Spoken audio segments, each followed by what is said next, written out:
I wanted to talk about your experience as a GP and working in Newham, and I think the story in Newham can translate to many other places in the country.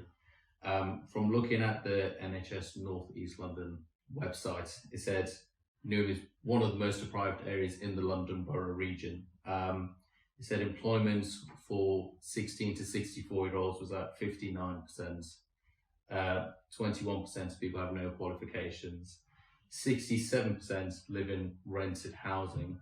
So I think we'll be interested to know, how is the life of a GP working in Newham? Being a GP in Newham is tough. There are lots of challenges, but it's also hugely rewarding. We have one of the most diverse populations in the UK, which with it brings unique challenges. For example, we have many patients with complex comorbidities, and what I mean by that term is multiple medical conditions. With the fact that our population is quite deprived, that comes with wider social economic issues. For example, there are a large number of multiple occupancy housing, lots of people in rented accommodation, as you mentioned. Often that accommodation is poorly equipped, often has damp or other wider issues, which also impacts on their health.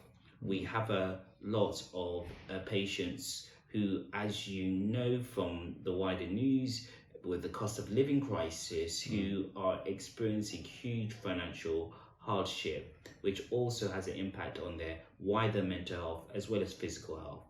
And this means that our patient population, has lots of issues which need addressing, and it means that we need to take a focused approach in dealing with their medical conditions, but also a wider holistic approach in helping them with some of their non-medical problems. So as a GP practice, we're not only there to provide support and help with their physical health, but we're also providing extra services to support their mental health and their wider well-being.